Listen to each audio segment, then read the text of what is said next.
Gentlemen, welcome to Requiem for London.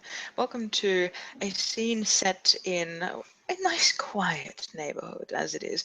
It's quiet now simply because it is roughly 1:32 in the morning. The main punters have gone away, the window shoppers have passed their windows and then gone to their little hidey holes, watched their soap operas and then gone to Betty Byes, with the cold breeze blowing outside while inside all is nice and warm and cozy.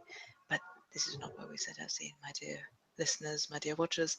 Instead, we focus in on a little gallery. The walls outside, mostly glass. About waist high, there is a wall that stops people scuffing their shoes and leaning their bikes and all the rest of it, but indeed a large glass wall so that people may look in upon the exhibits that are on easy display. There's obviously more behind, but for that, my dears, you must pay your entry fee. Interestingly enough, the gallery is still lit, still open a tad. The sign is flipped to closed, but the door doesn't appear locked, and there's still movement inside. Movement of just a young girl who appears to be vacuuming the floor, has headphones in, and is wiping down the counters and so on and so forth, for cleaning lady, as it were. And as we enter scene, we find one Alan Falls, otherwise known as Longbow, walking the street and finding this little place. Alan, if you'd like to give us a quick description of demeanor and or attire, over to you. Alan has recently taken to wearing slightly different attire, not so much as to be completely indistinguishable from what he used to be. He's still wearing a leather jacket, but he's not super layered. He's not wearing his hat. He's still got his. The only thing that would give him away is perhaps the same old bandana around his neck is still there. But otherwise, he's just wearing a leather jacket and blue jeans. He looks pretty average, but that's how he wants to look right now as well. He's pretty certain that he's building up a rather dangerous list of enemies. It'd be best to let the heat die down for a little while. And seeing as the door is ajar, or yeah. The door is slightly ajar. You can just hear the sounds of a vacuum cleaner and footsteps behind it, even though you can see the girl obviously walking there. As you wander past, there's a sign, new exhibition coming soon and all the rest of it. And as you look up, there's a name, Zima, Gallery by Zima. And that's about all.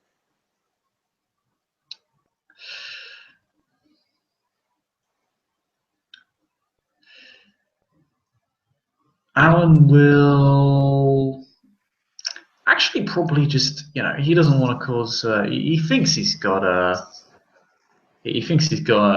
appointment with Miss Hellingham, but just in case he does need to seek in, and also not really wanting to talk to the janitor. It's just not something he wants to bother with. He can find Nora himself. He'll just ob in and just avoid that process entirely. And once he, let's say he goes up the stairs or something, or once he's around the corner, he just breaks it. It's not, he's not trying to sneak in and surprise anyone. He just didn't want to talk to someone because it wasn't really worth his time. And he doesn't want to distract her from her job anyway.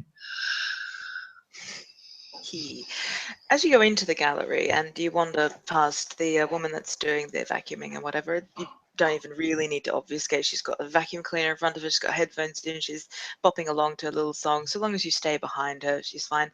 There are cameras, obviously, because you have got exhibits that are worth quite a bit. And as you make the rounds of the gallery, the timber-floored gallery, white walls, as you would expect, downlights, paintings, sculptures, more sculptures than paintings this time around, and it's empty, completely empty. There is a little coffee room and a little storage room, but there is no one in it. There is, however, stairs leading up with a little rope across it, saying private, no entry.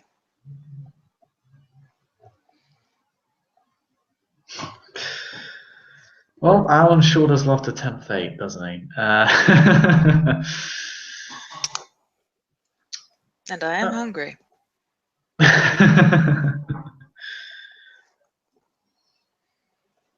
Yeah, he'll take a peek. He probably won't cross see. He just wants to make sure if this is where he should be going. See, he'll look before he jumps into the shark pit. He's more or less leaning in. You could literally just push him in at this point, but he's hoping no one is behind him for that to happen. Pretty much, I've described as I've described. The gallery is empty. The tea room has been made up. All the coffee cups washed. It looks like a business that is just washed up, being ready to be closed down. And there is just that single set of stairs that has no illumination to it. As a matter of fact, there is, however, I'll give you this. There's a light piano piece, just floating notes on the way down. You can hear music from up there. Oh, interesting. Considering the rest of this place is deserted, Alan will follow his ears, partially out of curiosity, just wanting to find his, well, not his mark, that'd be too rude, and perhaps a bit inappropriate. But yeah, he'll follow his ears, maybe even stretch his senses out ever so slightly. Not put Okay, too if much you'd effort like into it, to roll for that. Okay. Exceptional success. He determines the precise piece in every note, and nope. His senses suck. His senses suck. Pretty much, if it's a piano piece that you're looking for, pretty much you go, oh, elevator music. Alright. When it's in fact Debussy's Grand Concerto. But yes, pretty much what you get is elevator music. You're not even sure now whether it's not just the music that's actually associated with the gallery, and it's just the vacuum cleaner and the girls doof doof on the earphones putting you off.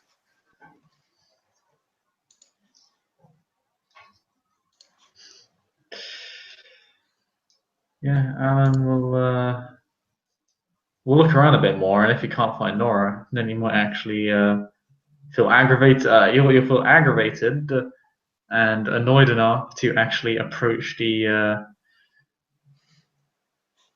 what's her face, janitor lady. Mm-hmm. Well, you could have just go up the stairs if you Or I wanted could, to. yeah. I was gonna say, is there a stairway that I can go up? I Yeah, did he'll just search grab the a place stairwell before approaching her, right? Because he's not, he's not social. He's like, no, I'm not interested in this lady.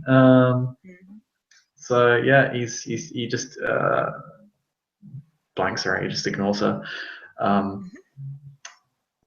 and heads up the stairs. You Listening head up to the stairs, elevator indeed. music all the while. All right, you head up the stairs. Are you doing so sneakily? I suppose you are. As you go up the stairs, ever increasing with every step that you take upwards, there is a shall we say, a cacophony of smells that assault your nose if you are indeed breathing. Correct me if I'm wrong. You're a gangrel. You smell shit, don't you? Maquette, not Gangrel. Maquette, sorry. Yeah, we smell things. As you approach and as you go up these stairs, the smells, the scents become ever more intriguing, actually, because there's just a myriad of them. There is, first of all, one thing that you would have is the chemical smell of turpentine and mixing fluids. You've got also that sharp scent of oil paints, but then as well, you've got dust, you've got charcoal, you've got that acrid sort of stench of chalk in a way. You've got the almost warm scent of stretched canvas, freshly stretched canvas, the timber that's associated with the plywood. There's just an absolute mass of scents coming from the room at the top of the stairs where you can now pinpoint the music is actually coming from.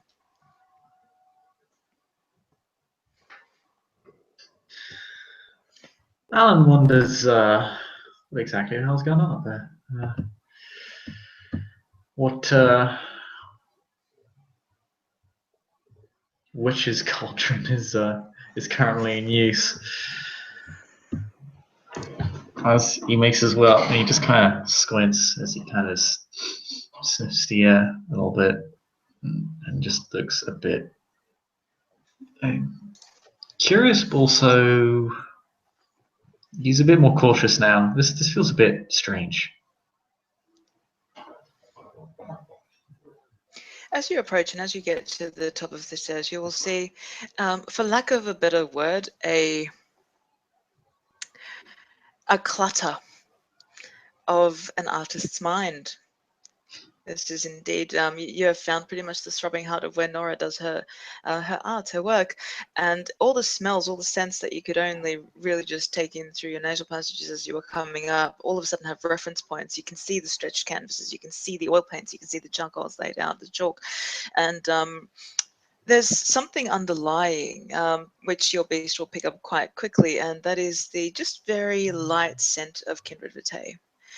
As you look around, it's not difficult to see the shape of somebody who's got their back turned to you, is actually lounging in an old chair with a glass of wine. And for dramatic effect's sake, let's say that you can see one arm just languidly hanging over the armchair, the other one holding the glass of wine, and you can see that her hands are white, dusted as if with chalk, and underneath her fingernails there is that black fluid of vitae. And yeah, pretty much what you just see is Nora from the back, like so, one arm out the stretch, and she's just having a drink, looking out a window. Alan's seen enough kindred vitae in the last couple of nights to last him an eternity, and he's not really exaggerating when he thinks that, so this doesn't exactly bring up good memories for him. In fact, they're still fresh in his mind. His face shifts a little bit and returns to its original position. And yeah, his eyes will glaze over the glass and the vitae, and well, that causes some degree of concern. Whether she's been engaging in unscrupulous activities, or if this is a punishment for unscrupulous activities, he does not know, but it is concerning either way. As he'll then break this standoffish silence as Nora's looking out a window, and he will say, "You wouldn't happen to be Miss Nora Hillingham, would you?"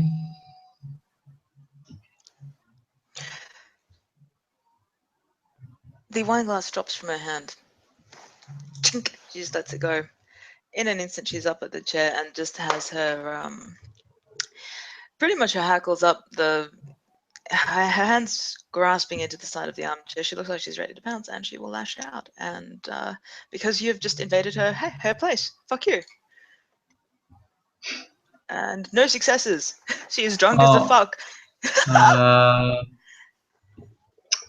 Do you lash out the same beast, or do you get to choose in the same method? I do believe you can choose. A position has two choices: fight or flight. A counter challenge beast is met with equal aggression, requires willpower if responding character's blood potency is lower than that of the vampire who lashed out. Roll appropriate power and blood potency to contest. So you can contest with whatever you like. Okay, yeah, he'll just go competitive then, because he doesn't really have time for this, and well, he came here to talk and not fight. And hello. That's wow. Yeah, Alan's beast suddenly is reliable today. Today of all days, Alan almost feels a bit angry that his beast is suddenly so eager to dominate this person. He could have used that, I don't know, a long time ago, when he was in actual danger. But his beast seems to be a bit renewed. So to describe it, then, pretty much you speak, and Nora acts out instinctively with aggression, as any vampire that is where she is in her mind and mental state right now would do, and just sort of turns around and growls at you. It's like, a dog that's been disturbed from its slumber. Somebody's taken her toy. Why are you in here? However, your beast, being the far stronger and not so languid and not so relaxed, just flares up. You almost feel yourself growing a tiny bit bigger as your shoulders sort of, like, the muscles expand in them.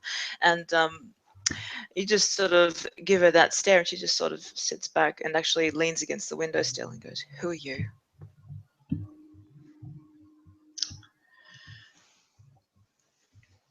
Alan And you just can kind tell of that lets she's out. frightened at this point. Okay. Sorry, go on.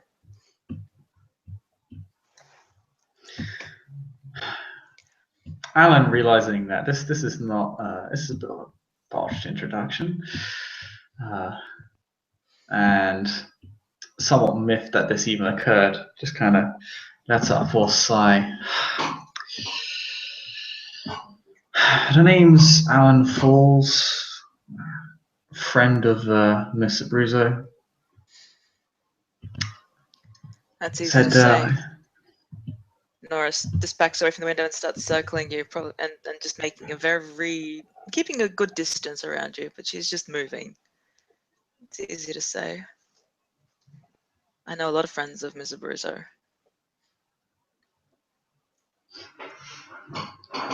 They're not all nice.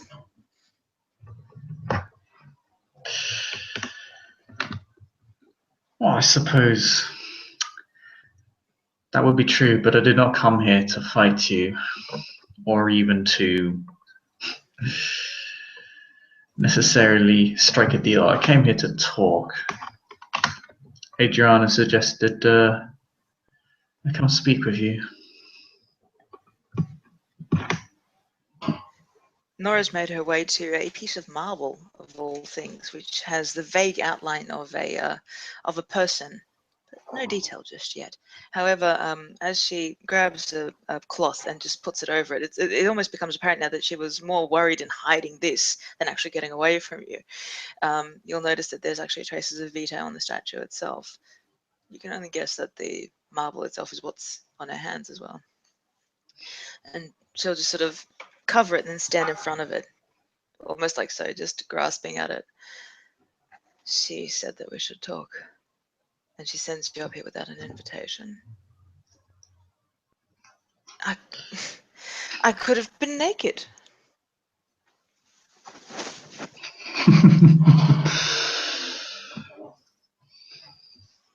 Alan just chuckles at that. Ask you, I suppose.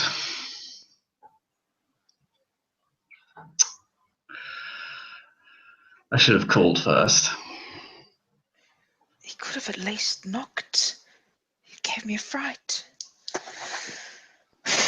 And she goes and refills her wine glass.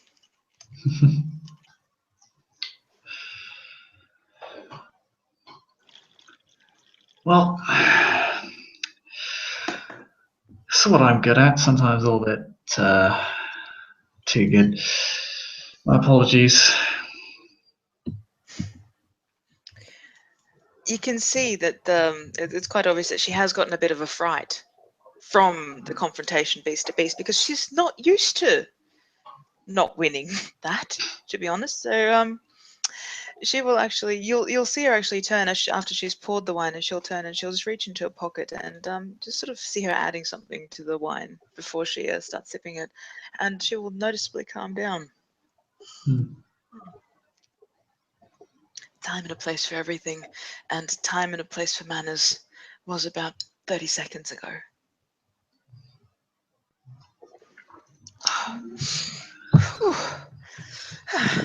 I'm Nora. Pleasure to meet you.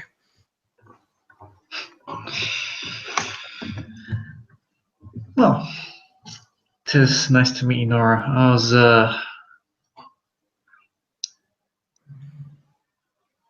told to go see you if I need a place to lie low for a while.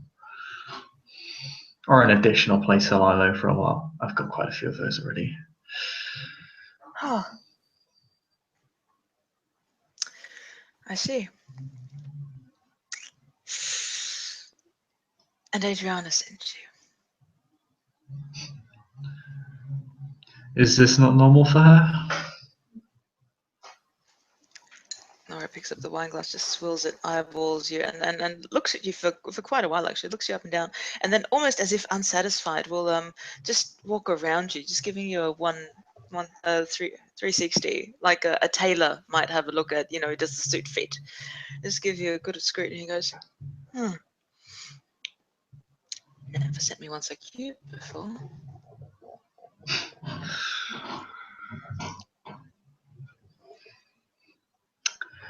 Sorry, I'm dating. Poor you. Mortal? He doesn't answer that question. He'll just say, personal business. She won't live, sweet pea. Best you get it over with. And she'll actually pinch your cheek and then just turn you back. And it's like, oh, whatever, another one.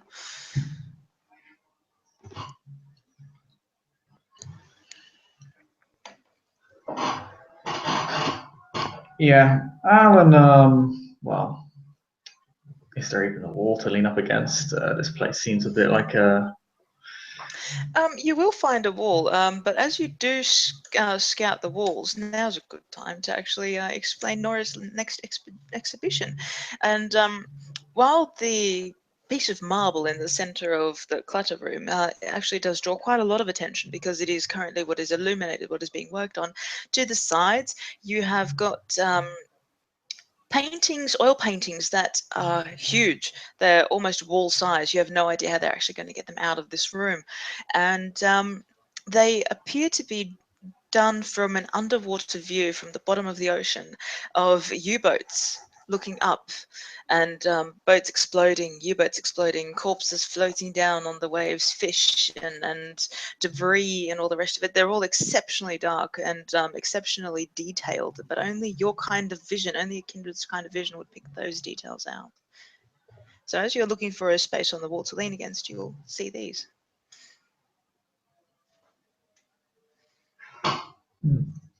Interesting. Personal hobby or something more? I have to keep myself amused somehow. And out there, she looks at a window. It doesn't really do it for me anymore.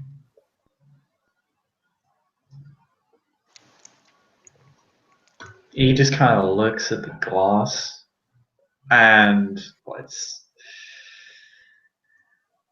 just looks back up to you and just says, "No, I suppose it wouldn't."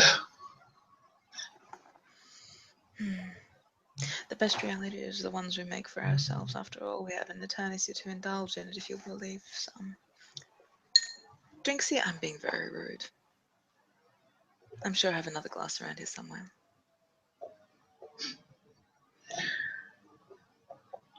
And this smells of Kindred Vitae, right? Like literal. It's You it's can not. smell kindred vitae, but you can also smell normal blood. Okay. And it's conflicting. It's part and parcel.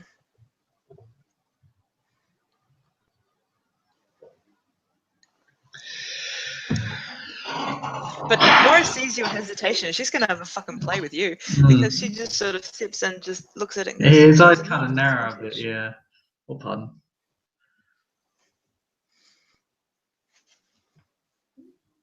But yeah, he just kind of stands there and his eyes narrow.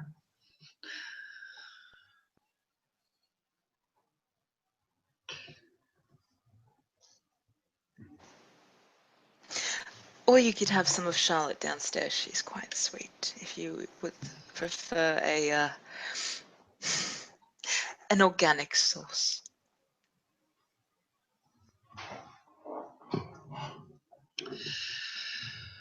Don't worry, I'm quite full. I've had to be for the past few nights. Big nights? Do tell me, I've been cooped up.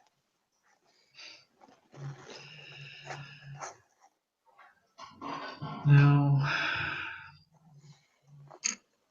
And he just stops for a moment. Nora, seeing the hesitation, will actually turn the chair around that she was lounging in as you came in, Alan, and just pat the seat and go, "Come on, take a seat. Tell Auntie Nora all about it." And she, in turn, will clear off a bit of stuff from a table where she's got her palette knives and everything lying, and just take a seat cross-legged on it. And she is pretty much wearing what I've got on, just loose black slacks and shirt and a morning robe and bare feet and just pats the seat. Come on, take a seat. If you're not going to have a drink with me, at least be polite and take a seat. And yeah, he responds to the nephew thing. Just he takes a seat, but he just kind of chuckles and says, "Well, does that make Adriana your niece or something?" My cute little teddy bear. There's no blood between us, good or bad, which is why I'm interested that she sent you here.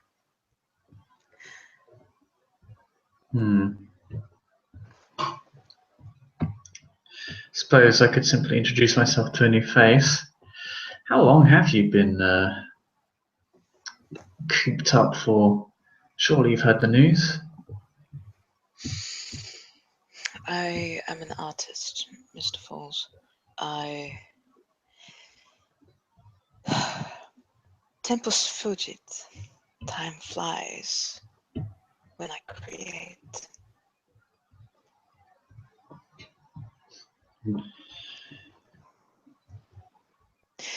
I need to make a sneaky roll right now because Nora has an idea of what is going on, but she's doing her darndest not to show it. So I'm going to just quickly do a manipulation subterfuge, if you don't mind. Excuse me a moment. Do you want me to contest that? Or that is up to you if you would like to contest, or I can take your wits or resolve. I can never remember which one. it's wits composure. That's wits empathy. Sorry, if it's to figure out a lie. That's right. So let me just do manipulation. We'll make it contested because resisted, I think, could be a bit of a dick move as well, and that's not how we've played it out so far. Fair enough. 2 successes there. Oh wow! Whoa! I think you've got it, my friend. Yeah. So roll no successes on the next 3 dice, but yeah. No, roll the next one. It might be exceptional. Oh no! I rolled the extra 3 dice. There you go. All right, so pretty much what you see. Do take a seat for starters. Yeah, he does. He contents his little bit.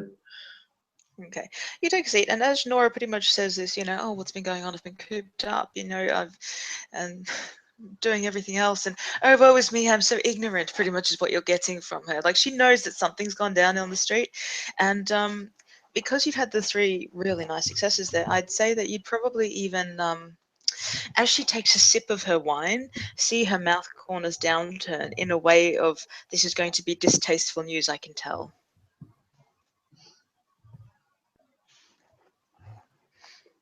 But she doesn't drop the act.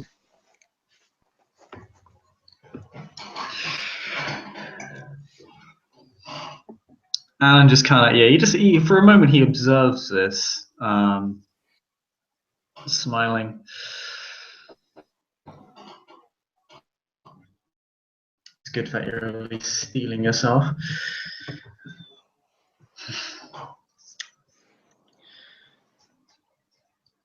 Tell me, what did you know about a guy called McGee?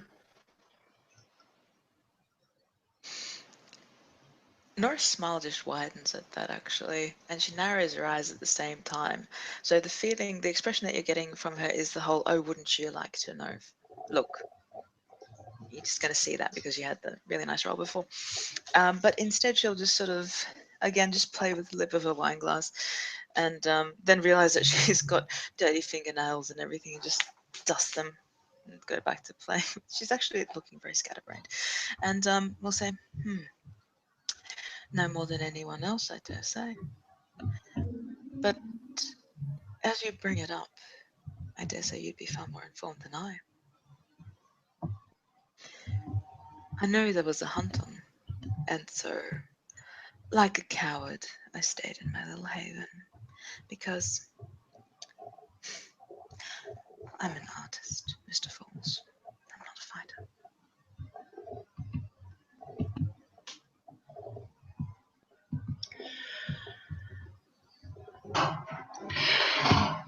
Fair enough, but you don't need to be a fighter to win the game. No, I don't. Well, you need her a couple of pawns. But before I go rambling off on a metaphorical tangent, Hunt's over.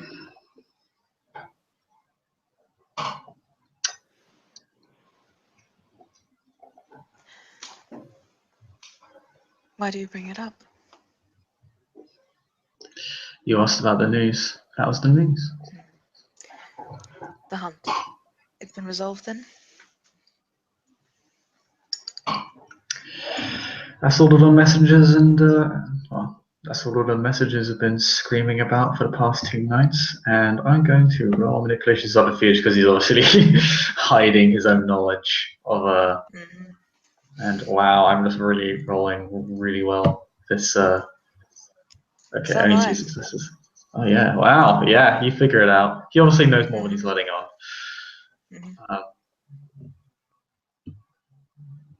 Nora's just stone-faced, just observing you, just waiting for an answer. Oh, he says, yeah, that's what the messengers were screaming about for the past couple of nights. I suppose it's pretty big news, enforcing His Majesty's justice and all. Yes, very worthwhile. And you'll hear Nora take a deep breath in and out, a sigh, and it's actually the first time you've heard her breathe or do anything human in this since you've come in. She doesn't use Bush of Health. She barely blinks unless she wants to make a point. But this time you'll hear a good sigh, and then she'll just squint her eyes, narrow eyes at you, and then just, again, that smile passes on her face. Mr. Falls, Adriana would not have sent you to me. Were that all? Purposeful blink.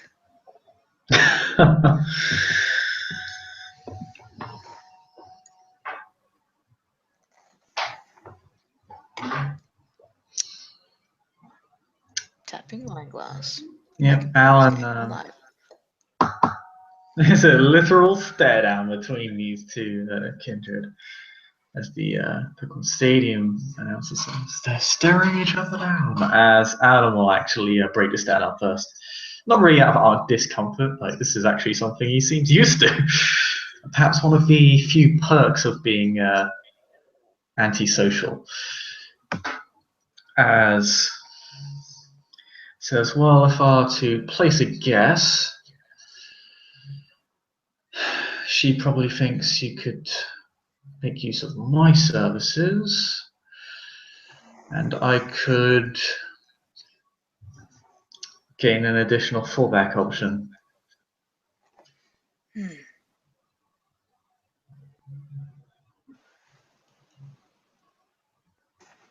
I see. He does stare at you again, like this pal, like this pallor, your skin it's really distracting to him for obvious reasons. Like he can't remember really seeing anyone like this actually.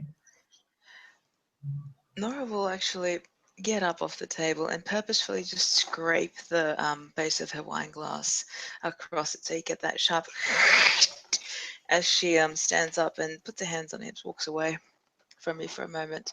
It's like she's collecting herself, has it back to you, and then just turns back to you, Alan. I did ask for your services. I asked for your services of information, which you have not been very forthcoming with me.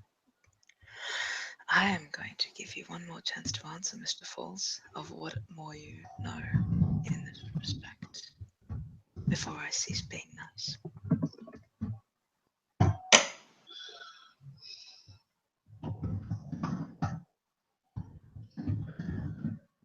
Use a D6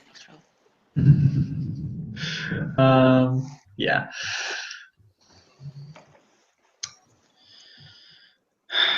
Well, then simply tell me what you want to know. I can't work if you're not asking me for specific details. Ah, can't you? I'm so very sorry. I keep forgetting that some of the lower pawns don't quite know how to read into subtleties of conversation. What more do you know about McGee?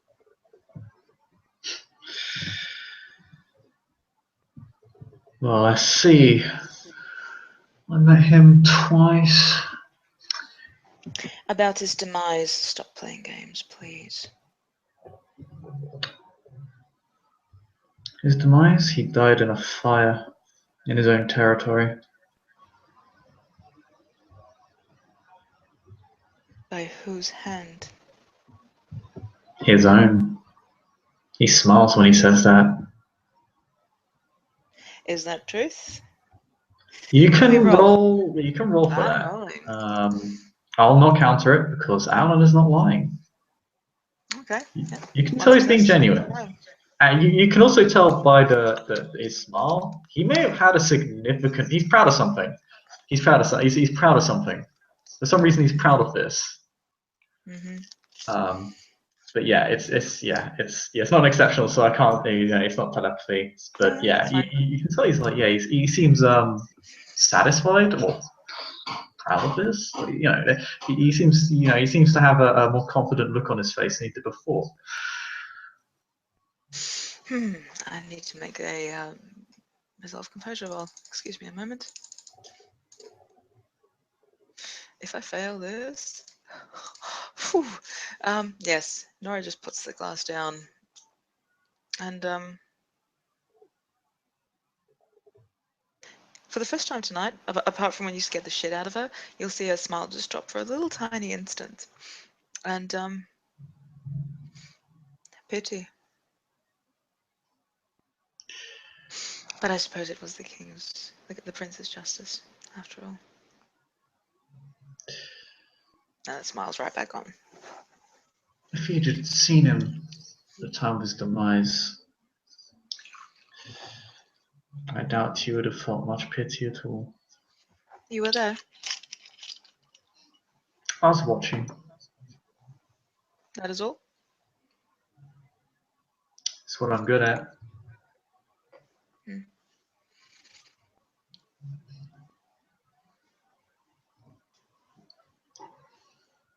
But no, he had become, if he was not already lost to his beast, it was going to happen within the next night.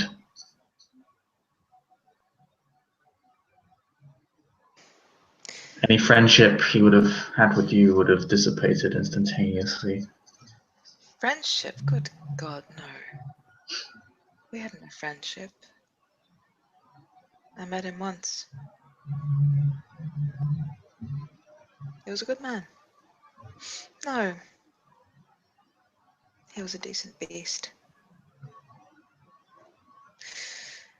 But when it comes to protecting all of us, unfortunately, we must do what we must do. Still, Unfortunately, the necessary calls are often the hardest. But I suppose that's why the prince is in charge. There's got to be someone there to make them. it's lonely at the top, isn't it? I've been very rude to you. In my own house, even. Mind you, you did break in, so I think we can call it even. Fair enough. Fair enough. Next time you'll remember to knock, won't you? I'll give you a call. In fact, I'm just going to say you get this for free. You notice he doesn't say he won't break in again. But you know he's at least going to call next time.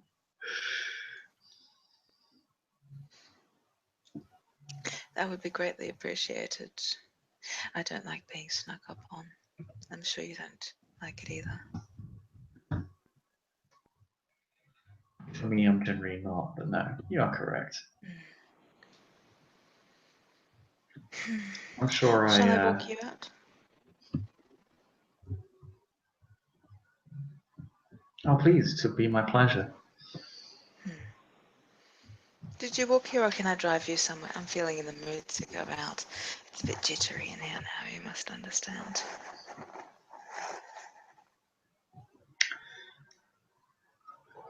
I have my own vehicle, but if you wish to frequent someplace, I can take you there. Maybe we could even get to. Out? Well, that's been 50 years since anyone's done that. Genuine amusement.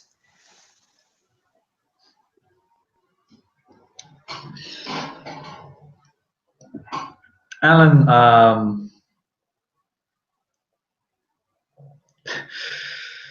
he seems a little bit. It's not like shocked, but it's like it's like eyebrow quick raise and like just like so it's like oh, minor surprise, kind of thing. It's like oh yeah. He's starting to come to he's to the conclusion that Nora probably has not. She's been a bit cloistered from humanity for a while, from the scene. Well, as you can tell, he just kind of waves over himself. I'm not exactly most charming man. I don't exactly know all the best clubs to go to nowadays. But if you have a place in mind, it could be fun. There's an abandoned tank just outside London. More than anything, a den of graffiti, but I do enjoy the art form. Perhaps we could pick up some food along the way. Sounds good, then.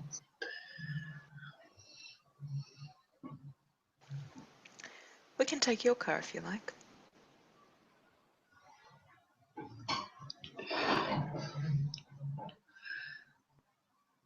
Would be a pleasure. Let me just quickly get changed. And as Nora says that, she you realize that the little quip she made of "oh, I may have been naked" at the very start of the scene really doesn't bother her. This is just flesh. As she pretty much strips off what she has on down to her underwear, gets dressed in a normal get-out attire, and just goes to the door. Doesn't even bother turning away.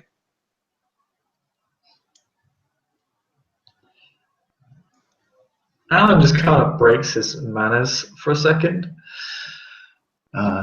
Not that he was ever particularly good at them. He just broke into some random kindred's haven, but you win some, you lose some. He says, I didn't even get to say ladies first.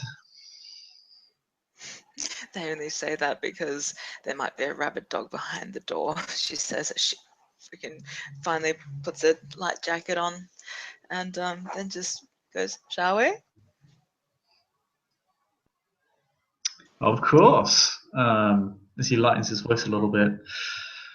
Tries to get into a bit more of a partying mood, but it doesn't really work. He just can't. Again, you can. And Nora probably can tell at this point. This isn't something. Alan's not in his element. Even even though his beast managed to fight you off quite impressively, and maybe if Nora hadn't been distracted by her own beast being repelled, she might have noticed that Alan was surprised as well, because he's not used to winning. He generally doesn't use it at all, but yeah, he seems quite content. Still slightly cautious though, but not like in an offensive manner. It's probably something you'd think is it's in the back of his mind. You two have just met each other. There's obviously no trust between the two kindred yet, but they've taken the first step and are actually going out to grab a meal together. And does Nora have any thoughts on this? Nora's thoughts on this. You're going to need to make me a wits empathy roll.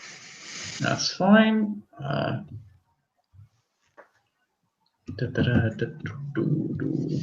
I'm going to contest it, actually. Are you? Oh wait, yeah, I get +2 because of You do. And is this? I have a specialty in empathy. It's detect lies. Are you lying, or are you just concealing your emotional state? Because I don't think that would count. Roll it, because I'll be using my speciality as well. Okay. Okay, so that's 10 dice for me. Wow. Empathy, boys. Wow, no successes. Oh. So I'm going to opt for a critical failure, actually. Okay. Oh, almost an exceptional success on top of that, but no, only positive. Okay.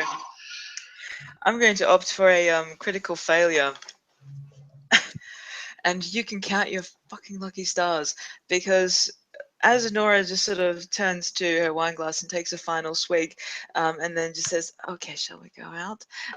You'll notice that almost her eyes sink into the hollows a tiny bit more. She becomes a lot more bestial, and you can almost see her fangs about to drop. She's just waiting to get you alone somewhere.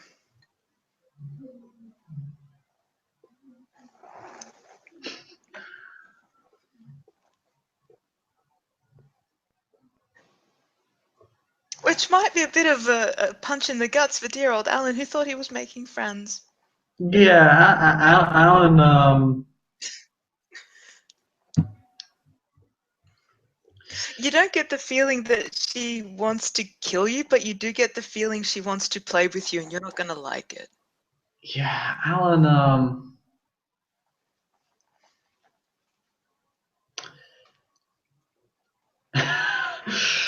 Yeah, Alan's As never dealt with Alan this before, hesitates, but she actually he's licks her lips as you hesitate. Why waiting?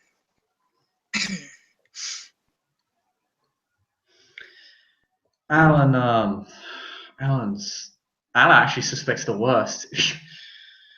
He knows of two Face diabolists, down. and he.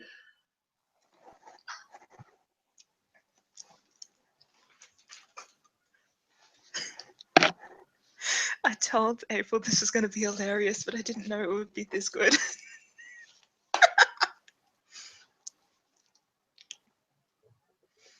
Alan will just say, his eyes are kind of not looking directly at you anymore. I'm bad for your health. You should really kick that. And his eyes just kind of looked to the side. It's confident, but it's like he's obviously avoiding your gaze at this point. Like it's you don't have to roll for this. He obviously sees it, and like you've tipped him off. You've tipped him off to this, and he actually turns away from you.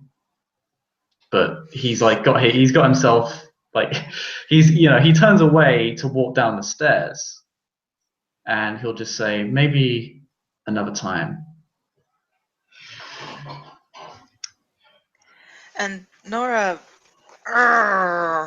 would you say that it's obvious that he's turning away and completely changing demeanor? I think it would be. Yeah, He's like, yeah, it is. yay, He's let's not go hiding out. this. He's Actually, like, no. you've tipped him off, and he knows now. Like he smelled kindred vitae. Like he's like, oh shit. Right. It's like there's a moment that's that brief phase. Like even like as he figured out, where he's like, oh god, and then it just turns to normal, and his demeanor changes to that of confidence. And now he's waiting for you to make a move though, because he's almost like sensing like the back of his skull.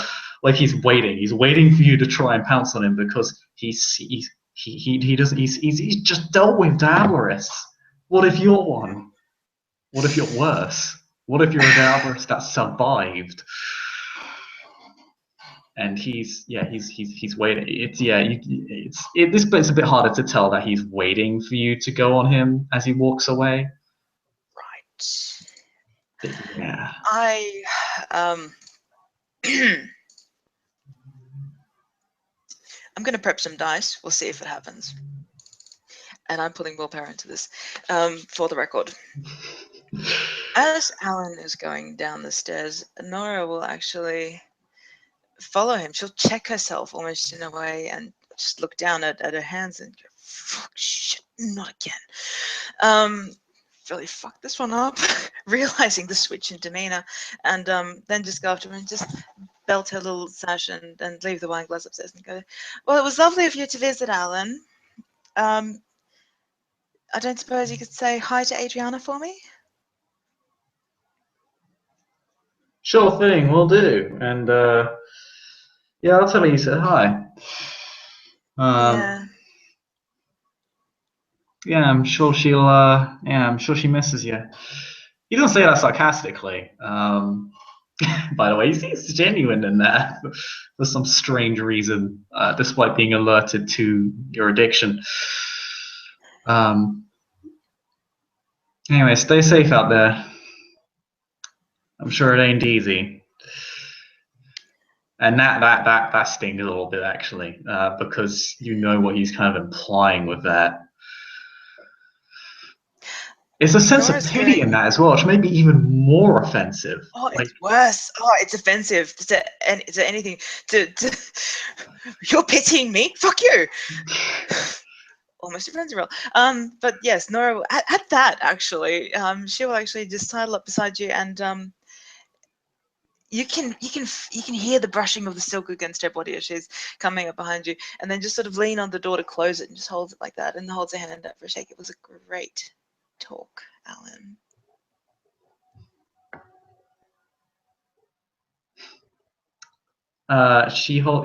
You'll wait. I'm gonna roll wits empathy here. Ain't something right. I'm not gonna roll my specialty though because you're not lying. Again, you're In which trying case, I'm going to roll my manipulation and persuasion with a confidence scam. to. Oh wow. How many successes? Only 2. Okay, I'll roll my 8 dice because I don't apply my specialty here as it's related to lies. Or is confidence scam a lie? You decide. I think I'll just roll my 8 dice. No, I think confidence scam isn't so much of a lie. It's It's not that I'm misdirection. lying to you. It's misdirection. It's just like, hey, it was a pleasure to meet you. I'm not dangerous at all. Don't worry. I am What rolling did like you? a god. So 4 successes. God damn! Ah! Well, I'm gonna roll manipulation subterfuge now, as he doesn't want to let you in on that. He sees through what you're trying to do. So I'm gonna have him roll his manipulation subterfuge plus the 2, because he has some bestial sway over you. Mm-hmm. Only 1 success though.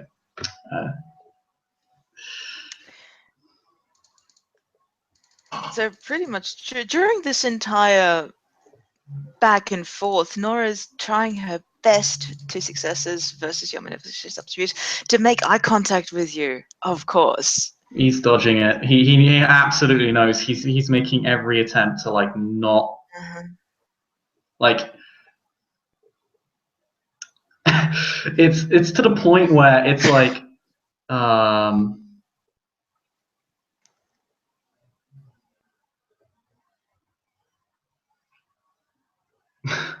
you know what he'll do? He'll he gives you a rather curt handshake, but doesn't like again like he as he does so he motions to open the other door, right? So his attention focuses on the door, and he actually takes it. You would notice that his blink is because you succeeded on that empathy roll. That his blinking has it's slowed down. It's longer. It's like there's less time that his eyes are open. In addition to dodging your gaze, like you can tell that he's making every effort to not look at you. And he'll say, as he shakes your hand as he goes to open the door, "It's been a pleasure, but I really must get moving." I'm going to make one more move, and if Okay. you win this one, you're scot-free. Okay. Nora is going to hang on to that handshake a lot longer and a lot harder than you might like. She is actually going to pump a bit of blood into strength as well. So I don't know what you want to do for a contested roll there, but the idea is I've got your handshake, I'm holding it longer than you like, and then I'm putting some pressure on it, just trying to get you to sort of look down at the hand, in which case I can catch your gaze.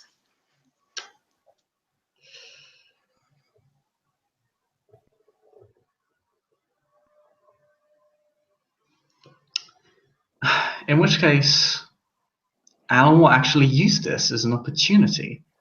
As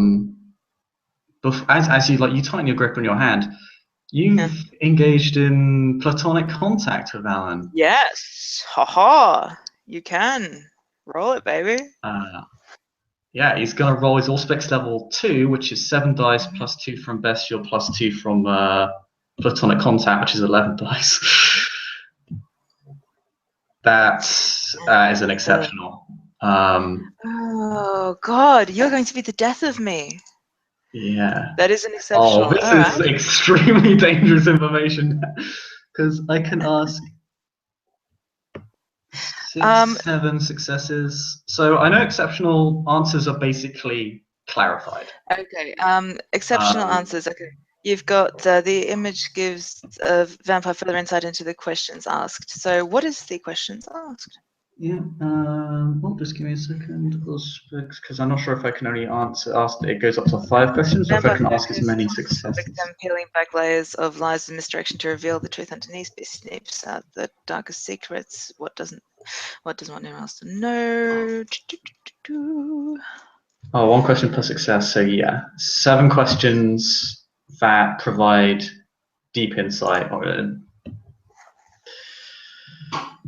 So he's not going to ask if you're addicted to kindred vitae, because he's pretty certain that's already the case. He will have her ask, who is Nora a diabolist? That would be a pretty simple yes/no. No, I'm gonna give you imagery. Fuck you. All the metaphors. All the metaphors. As you look down at the hand that is being held, you can actually see inky blackness leaking out, but then smoking up through the contact of the hands. Which would be a yes. Oh my god, actually? For realsies? However, it's odd because it's not as...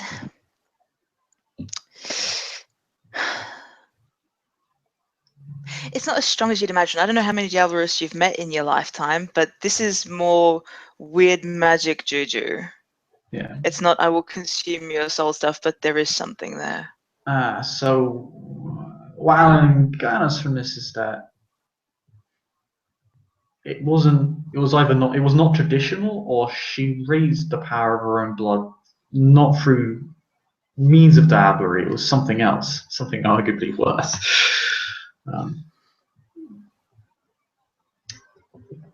His second question, I'm going to be here for a while, will be, and I asked this, yeah, he'll ask this question because he saw you drinking Kindred Vitae out of a glass, which implies something to him. And he'll ask, because he didn't really get a concrete answer of diablerie, he'll ask the second option, sorry, is she bound to anyone? That's gonna suck. It's gonna suck. Again, all of these questions and all of these answers, I'm going to link to the link that you have, the hand link. And as you mentally ask, are you bound to anyone? Imagine it like in, what's it called now? It's a Nicolas Cage movie where he plays the dude with flaming skull. Ghost Rider? Ghost Rider. Imagine like the Ghost Rider chains, and as you've linked hands, a chain wraps around your hands 3 times. Who is she bound to? And the beast is like, yeah, the beast is just like, it's not even folding over Alan. Like, Alan's beast has just encompassed Nora at this point. It's like it's shifting over her rather than Alan. Usually the beast puts his hands over his eyes and gives him a vision.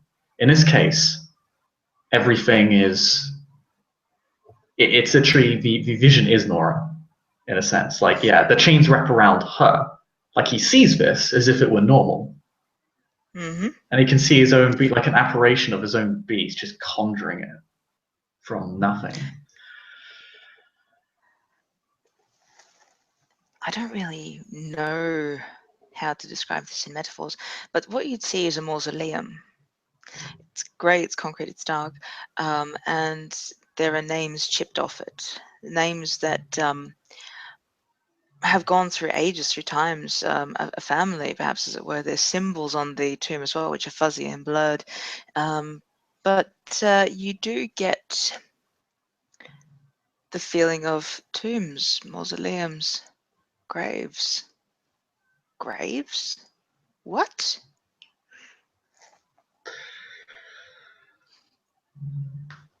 This next question is fourth, so we're halfway there. Mm-hmm. And I think he can't get this over with fast enough, strangely.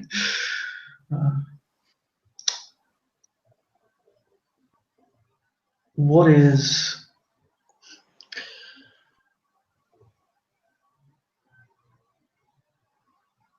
Does she only have anything planned for Adriana? A door slams, and it's a nice, pristine metal door. Thunk. You get the feel of leaving that alone.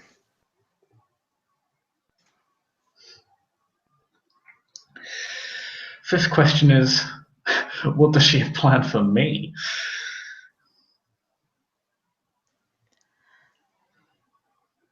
Your spine stops working for a moment. There's almost a moment of paralysis. And then you feel the warmth of the sun on your face.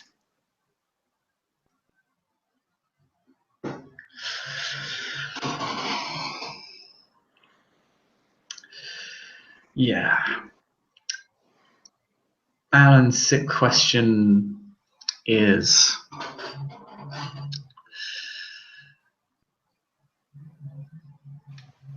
what's her darkest secret?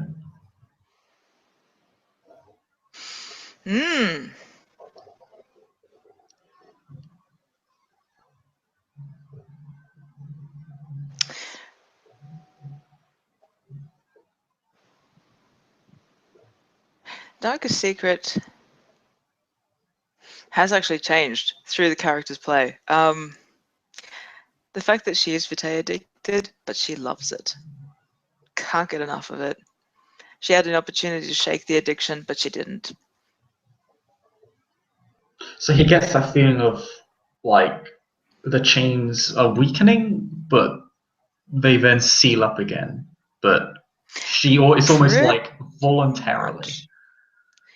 Pretty much. I don't really know how to describe it in vision at the moment, but Nora sees the addiction as evolution to becoming an elder, in a way, to actually becoming something more powerful. She craves power, and so she will have it one way or the other.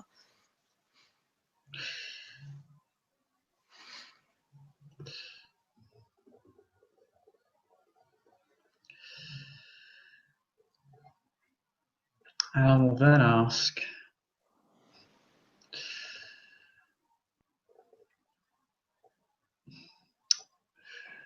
where is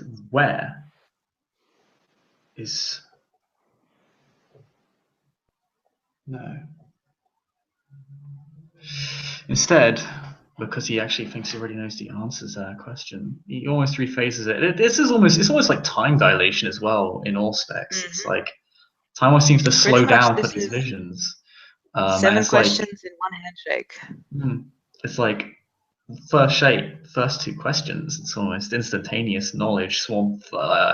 Yes, they're literally flooding into Alan's mind. He's never experienced this much information before. It's almost a bit hard to process. But then he regathers himself and asks, well, the question to his beast. I'm actually having trouble thinking of just this question. Come on.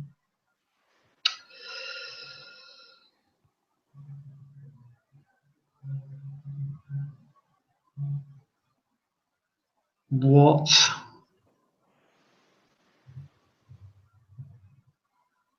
If you don't ask No, a question, I have I'm going to just give you something. Okay. Yeah. I think you what you're going to give me Because is probably this will be the final question anyway, so this will be Yeah. probably the one that shakes you loose. So just before you actually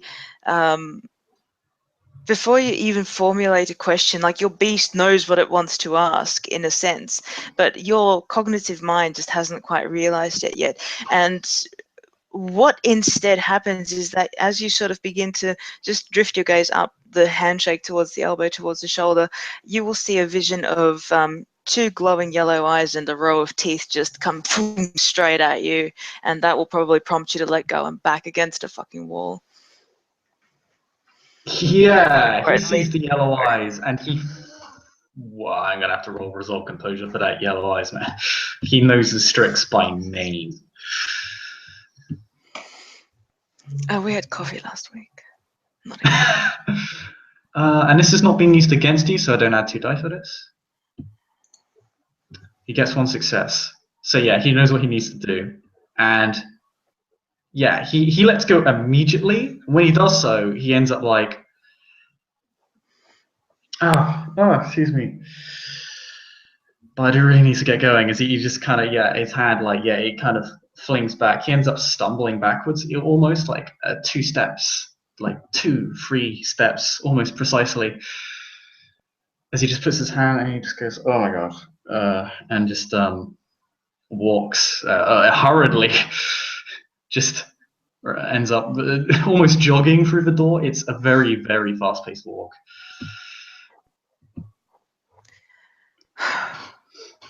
And he's trying to get as far away from you as possible. He's not looking at you. He's in front of you at this point, and he's obviously heading away.